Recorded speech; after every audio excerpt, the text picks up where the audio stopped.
Welcome back again, precious friends, to Chef Patty's Kitchen on the Carnivore Hippie channel.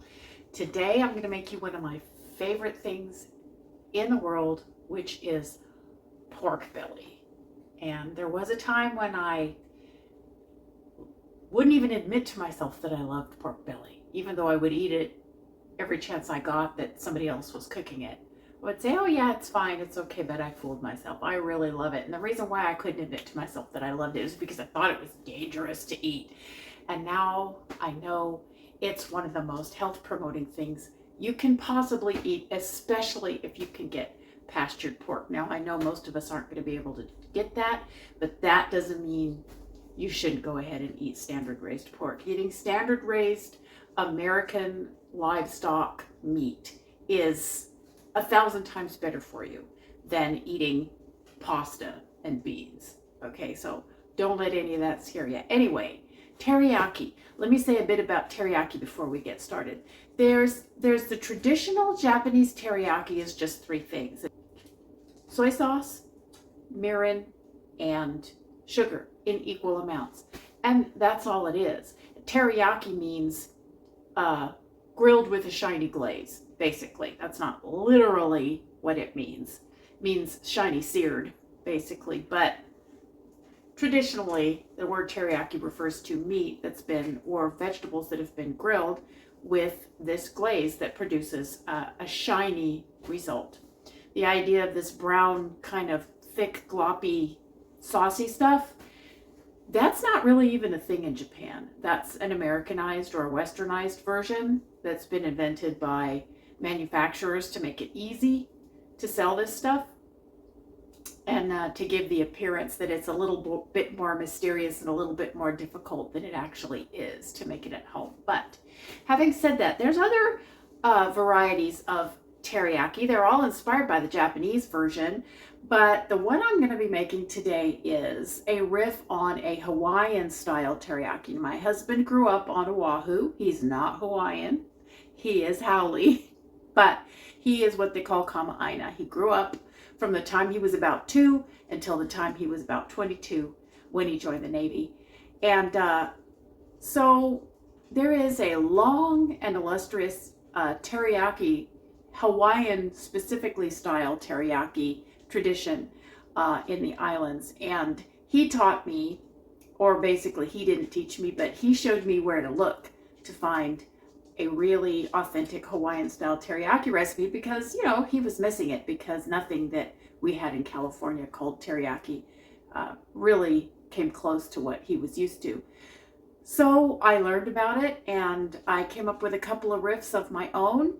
And today I'm going to make you not a traditional Hawaiian nor a traditional Japanese style, but one that's heavily influenced by both, and that I happen to think is my favorite. And believe it or not, we're going to make it low carb. I hear you saying teriyaki, but teriyaki, that's full of sugar. It can't be low carb. Well, if it's full of sucrose, maybe it can't be. And I think maybe you might be surprised at how low carb it actually is, even when we introduce a couple of products that technically aren't low carb, but that are going to make our product so much better. It's actually worth the carb or 2 that sneaks in per serving. So let's get right to it. So the first thing we're going to do, friends, is we are going to make our marinade. And we're going to hold back a section of the marinade when we go to marinate the meat.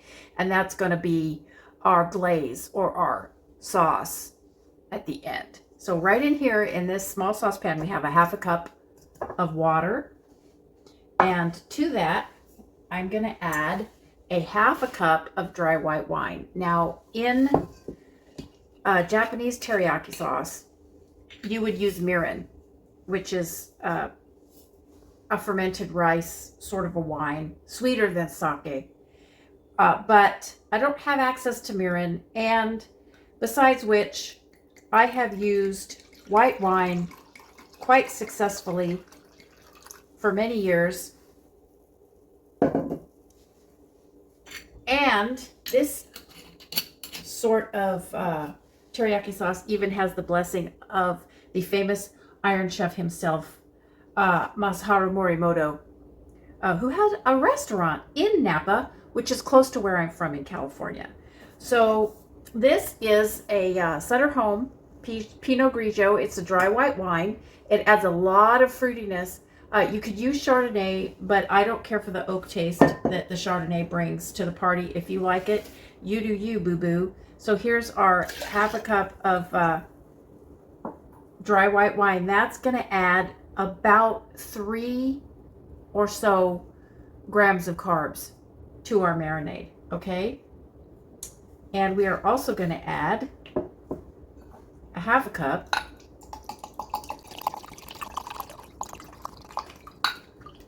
of soy sauce. I love quality ingredients, friends, and this is the soy sauce that is invariably used in Hawaii. It's not traditional Japanese soy sauce, but it is a good quality product. It does have wheat in it, so if you are sensitive to wheat, you might want to use coconut aminos, or you could use, what's that other kind that doesn't have wheat in it? Tamari. You could use tamari instead, okay? And also, I am going to put in, because this is very Hawaiian, I'm going to put in just a tiny bit of molasses, because Hawaiian style teriyaki does use brown sugar. So I'm going to put about a teaspoon of molasses in here. And yes, that's going to add about 5 grams of carbs to our sauce. But most of it is going to stay in the bag. And most of it you're not going to be eating. Okay, so, and then the next thing we're going to add is we're going to add about a tablespoon of grated ginger. I just keep a piece of ginger like this in my, in a little drawer on my countertop alongside my garlic. Don't bother refrigerating this because it will get brown and it will get moldy, and then you can't use it. So even if it gets a little old and shriveled up like this, you can still use it. So, and you don't have to peel it or anything. I just grate it just like this on my microplane grater. Oh, it smells so beautiful. Now you can use about 1.5 teaspoons of dried ginger, like for baking, like you make ginger snaps or pumpkin pie out of, and it will taste good, but it is not the same. Fresh ginger is not really swappable for fresh ginger. They taste very different, although they both taste delicious. So there we got about 1 tablespoon of ginger. And as I said, this is the Hawaiian version. The Japanese version does not have any extra flavorings in it. This is completely Hawaiian. And now I got a couple of big garlic cloves, and I'm going to show you something interesting about the garlic cloves. See a lot of things about, you know, how to peel a garlic and, you know, but if you can find garlic that's sufficiently dried and cured, the skins aren't that difficult to come off. Unfortunately, you can usually only buy it late in the season. The fresh garlic is going to be coming into season, but you can cure it yourself by just putting it away in a dark, well-aired space, just letting it dry for a couple of weeks. But once you get it like this, see, I haven't done anything to it. I've just pulled it off the head and put it between my palms and roll it real hard. Look at that. There's nothing really simpler. So, you know, don't put your garlic in the refrigerator. Keep it in a cool, dry, dark place. If it's really fresh, if it's like spring garlic, it might not work real well, but generally the type of garlic that you buy in the supermarket is going to be dry enough, because it has to be dried and cured in order to be shippable. But yeah, that's easy as that. Don't worry about it. Anyway, so, and once again,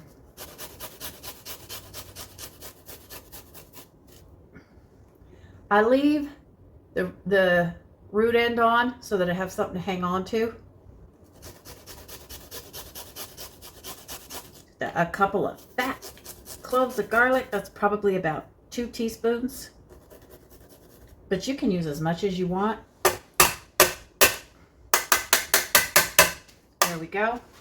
And last but not least, we are going to put a half a cup. This is a quarter of a cup measure. We're going to put half a cup of allulose. You can use erythritol or erythritol blend like Swerve or Lakanto. But I like the allulose specifically in this application because it really does behave a lot more like sugar than erythritol does. Erythritol in these concentrations tends to crystallize when you cook it. We are going to cook this some. And then it creates little crunchy bits in the sauce, which is not necessarily wrong, but it's not really what you're going for. So now we have all of this, and we're going to move over to our cooktop. So here, friends, we have our marinade mixture, and you can see that it's simmering here. When it first starts to simmer and boil, it will probably foam up a lot, so you'll have to keep stirring it and keep the temperature low to keep it from bubbling over. Just watch that when you first start, but it won't last very long, just until some of the proteins in the garlic and the ginger and the shoyu denature a little bit, and it'll stop foaming up at that point. And so at this point, I had the temperature all the way down to 200 degrees so that it wouldn't boil over. Now that we've got it going and it's not foaming up anymore, this is going to simmer about 10 minutes or so until it reduces in volume by about 1/3. And basically what we're doing is we are cooking the water out of it. So if we're going to cook the water out of it, why would we put the water in to begin with? Well, we put the water in because we need to cook it to meld the flavors properly. And if we don't have enough water in it to evaporate while it's cooking, then we're going to have our ratios are going to be off, and it's not going to taste right. So that's why we put water in, just to cook it back out again. The application of heat is necessary, but we don't want it to be over reduced, and that's why we put the water in. And this will also change the nature of the taste of the wine. It will evaporate the alcohol, and it will increase the sweetness and fruity taste of the wine as we cook it. So we're going to leave this to simmer away happily, and I'll see you back here in about 10 minutes. So while we're waiting for the marinade to reduce, I have here the stars of the show, 2 pork bellies. They don't have skin on, they're skin off, but you can buy these at Aldi and several other places, but they're called pork bellies for burnt ends, and I'm not even sure what that means, but they don't have the skin on, so that's kind of unfortunate, but at least you can buy them in reasonable sizes, and you don't have to buy like a whole gigantic belly for like 60 or 80 bucks. These were about 15 bucks a piece, and you can see basically it is belly. It's basically just an uncured bacon. And what we're going to do is we're going to do one of these teriyaki, and we're going to do one of these with just salt. So you get a twofer in this one. And the first thing we're going to do to prepare these while we're waiting for our marinade is we're going to score this fat, because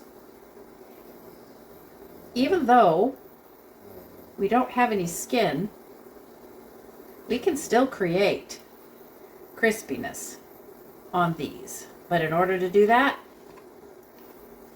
we will need to render this fat. So we're just going to score it only about, a 1/4 inch down or so. If the fat's a lot thicker, you can go deeper, but you don't necessarily want to cut into the, I'm dragging my knife across the edge of this sheet pan. That's no bueno for my knife. There we go.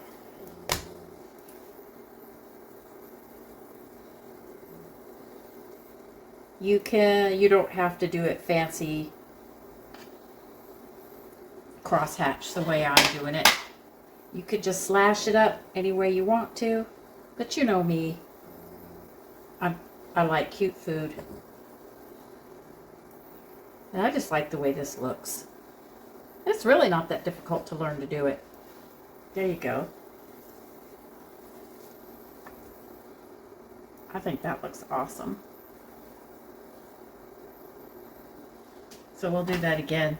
I just realized I might have had that out of the shot. So we'll do it again with this one. And I'll try to keep it in the shot better this time.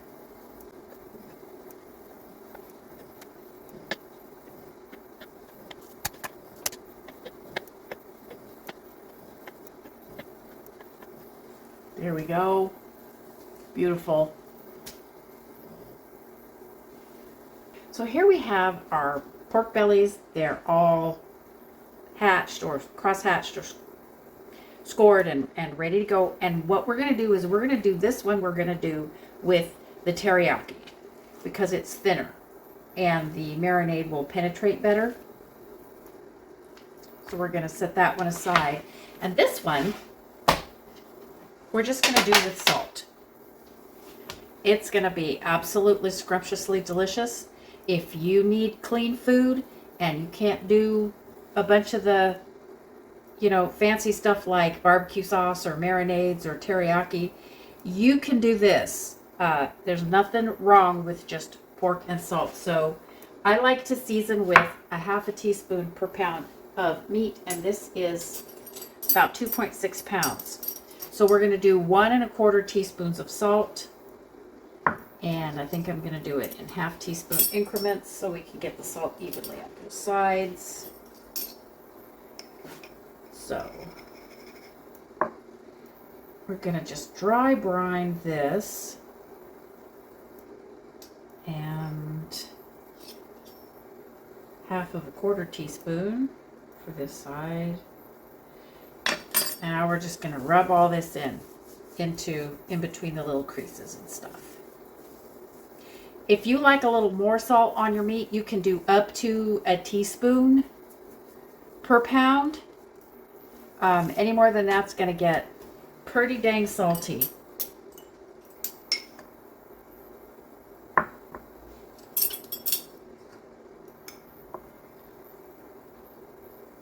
But you can also put herbs on here. I have put sage, thyme. Sage and thyme are my favorites with pork. Coriander. Of course, I love coriander. I put it on almost everything. All right. That's just like this. Black pepper or white pepper would be absolutely indicated. But like I said, I'm just going to show you how to. This is going to be delicious with just plain salt. Now here I've got a zip top bag. Now this is going to sit overnight, just as the teriyaki one will.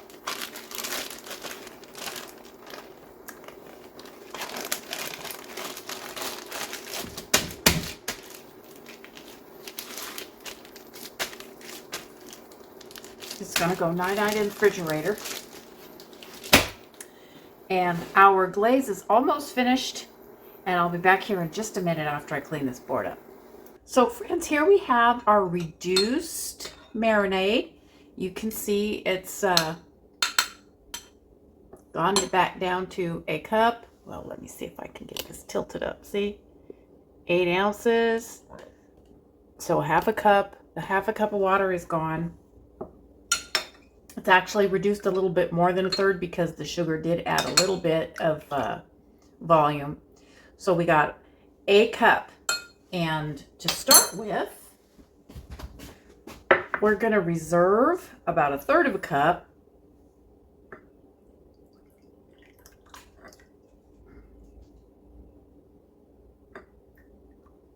for later on.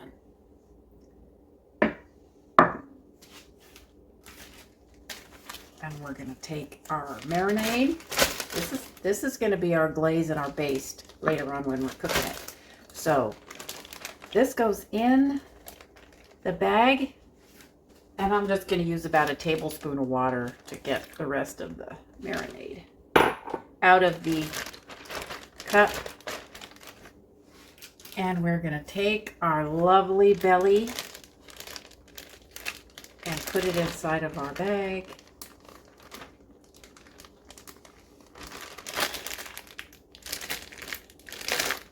Close it up. And we're just going to work it around just to make sure everything has got marinade touching it. And I'm going to let the air out of the bag. There we go.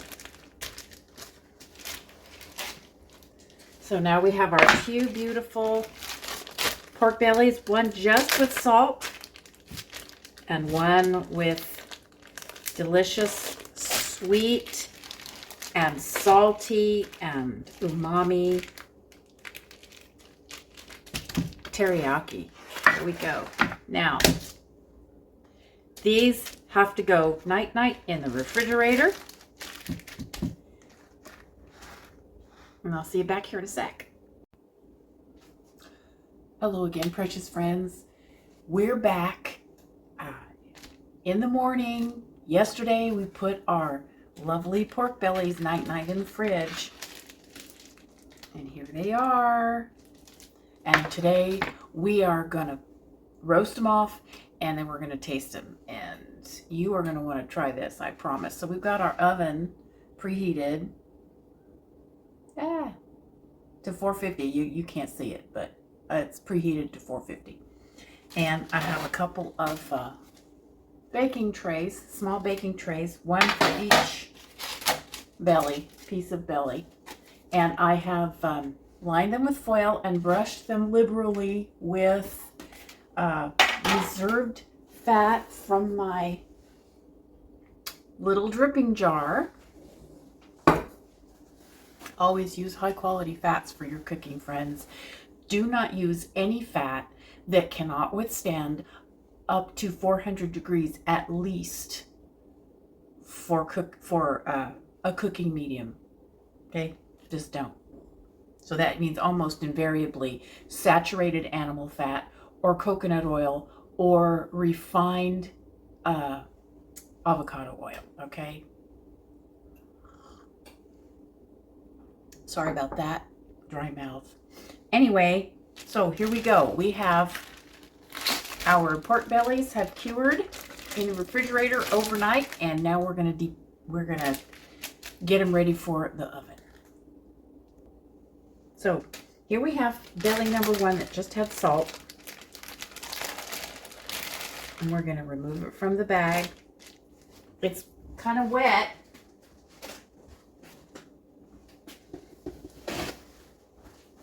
And that's what we expect with a salt cure like this. Even though it was dry brined, it'll still pull some moisture out of the belly, and that's fine. So we're just going to pat it dry.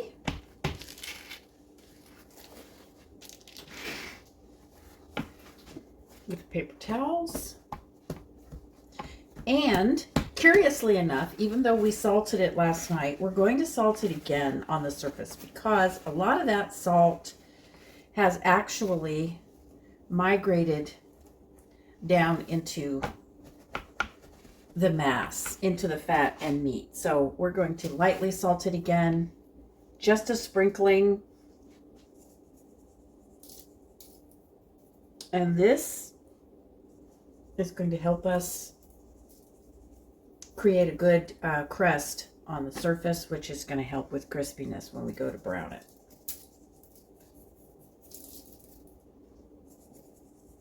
Yeah, I probably used half a teaspoon of salt on this whole thing. You can rub it down in the creases of where we cut. And we're going to put this right here in our beautiful little prepared pan. Okay, that's all you need to do for that. Now, this one's a little bit more complicated. Partly because there's just a lot of fluid in this bag. Now, you cannot reuse this marinade. I know it seems like a waste, but I have tried many different ways to reserve this, save it, reuse it, whatever, and none of them are worth the time and effort. The reason why you can't just use this as a baste is because there's a lot of meat juice in here. A lot of the fluid from the meat has migrated out of the meat because of the salt in the shoyu and the sweetener, the allulose. And that change in osmotic pressure means that the juice that has from the meat that has come out, or the myoglobin or the meat liquid that has come out, has been replaced by some of the actual liquid of the marinade. And this is how you've noticed the meat changed color. And this is how it works. But that means that there's raw meat juices in here. Now, if you cook this, that would make it safe. But also all the proteins in there, the liquid proteins in there, would coagulate into kind of gray slimy stuff. And that would need to be strained out. And that is a labor intensive and obnoxious process. So it's just really not worth it. So seems a shame, but you know, say bye-bye. This has done its work. Now we're going to pat this dry a little bit because it is quite wet. And we're not going to put any salt on this. I'm not going to do anything to it because it is fully seasoned. If you see any big chunks of like ginger or garlic stuck to the top, you can go ahead and wipe those off just to make sure they don't burn. But most of the chunks stay in the fluid in the bag. So there we go. That's ready to go, friends. And we're going to put them in the oven. So here we go. Off to the oven.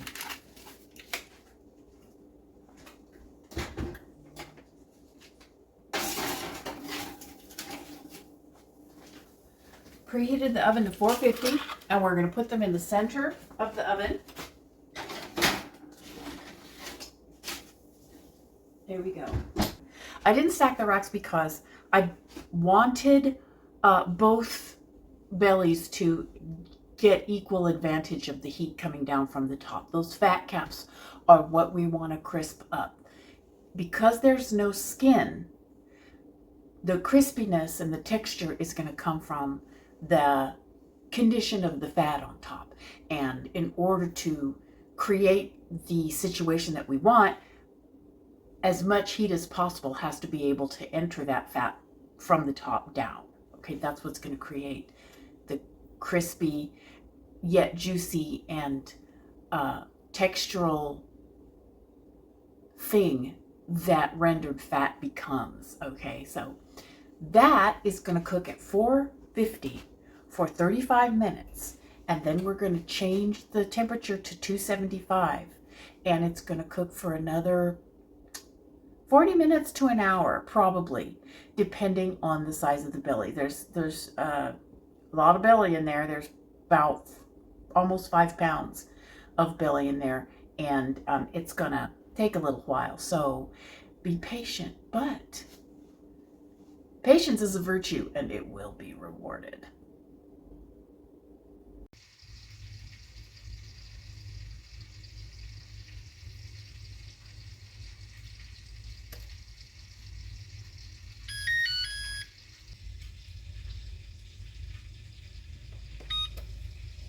Time to pull them. Well, time to pull them for the first time.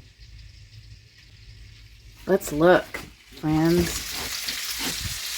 Oops. Now there we go. Look at that. Oh my goodness, that's gorgeous.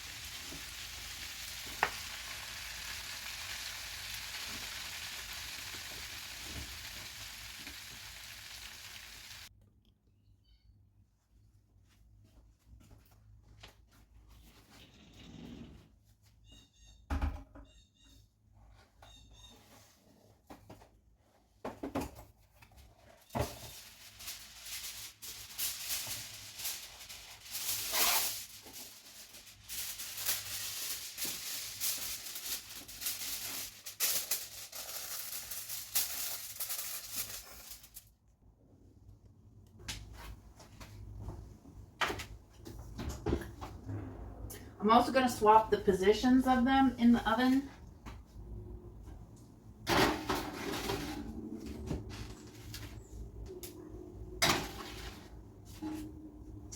Just to make sure the heat is even. Sometimes different ovens can be hotter on one side or another, so just moving things around in the oven is, even if there's not too much of a difference, it's an easy and pretty reliable way to make sure that you have even heat. So I removed the teriyaki belly from the oven halfway through the 40-minute second baking time to put the glaze on it. And I'm just brushing a generous amount of the teriyaki glaze, the reserved glaze. And then we're going to put it back in the oven for the remainder of the cook time with the foil tint off. I did this part in voiceover because of background noise in the actual video.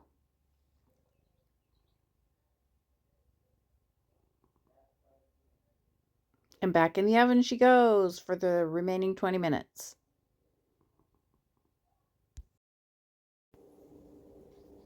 So here are our 2 luscious bellies out of the oven. They roasted for 40 minutes at 275 after the initial 35 minutes at 450. And the way you test it if it's done, is just take, this is a metal chopstick, and you can just see it just goes in real nicely. It's not so tender that it's fall apart, but it's definitely going to be nice and tender with a very pleasant chew. So what we're going to do right now is we're going to plate these up.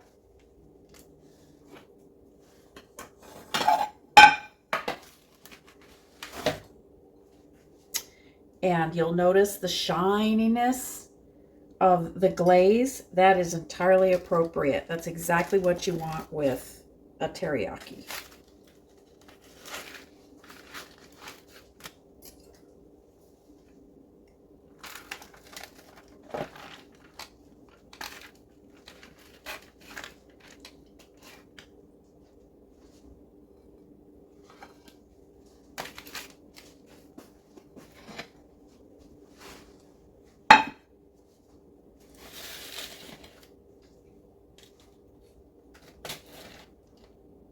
And here's our one with just salt. They're both beautiful. And now we get to slice and taste one or both. So now we're going to slice it, friends. I have here my reserved teriyaki. I thickened it just a little bit with a pinch of xanthan gum.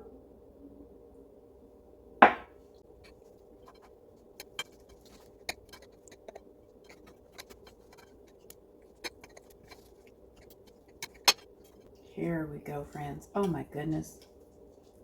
The smell is just divine.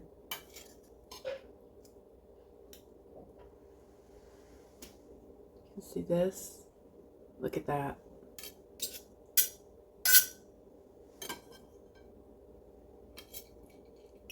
And now we will treat ourselves to a slice of this lovely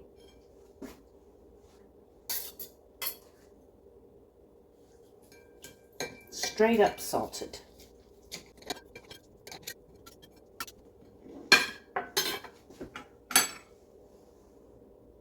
Look at that, friends. Oh my goodness. Now we're going to taste it. So here we are, precious friends. I've cut it up. You could even serve that on toothpicks as an hors d'oeuvre, in my opinion. And we're going to put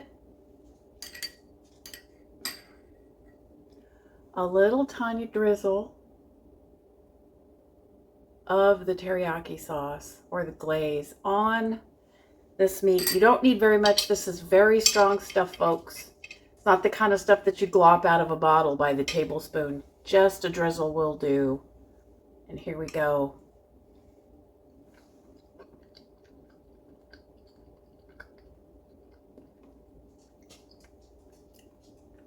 It looked burnt when it came out of the oven, but let me assure you, it is not. That deep browning is not charcoal. The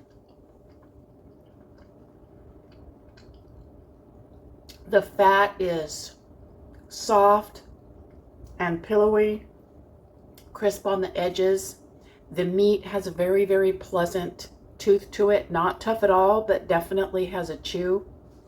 And the glaze is sweet and salty and a tiny bit tart. And the fruitiness of the wine comes through. It's just a really, really well-balanced bite. It's full of everything you could want. Sweet, fruity, savory, umami.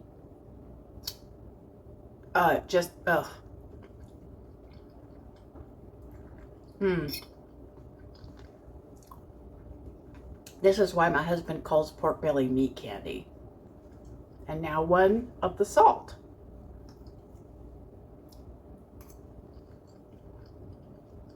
Oh, goodness.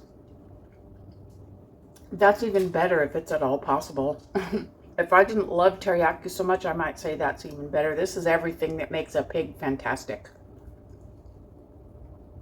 My cooking school teacher used to say, if you cook the food right, if you understand how to apply the heat to food, the food will season itself. And this is a perfect example. All this is pig and salt, friends, and it is just ethereally delicious.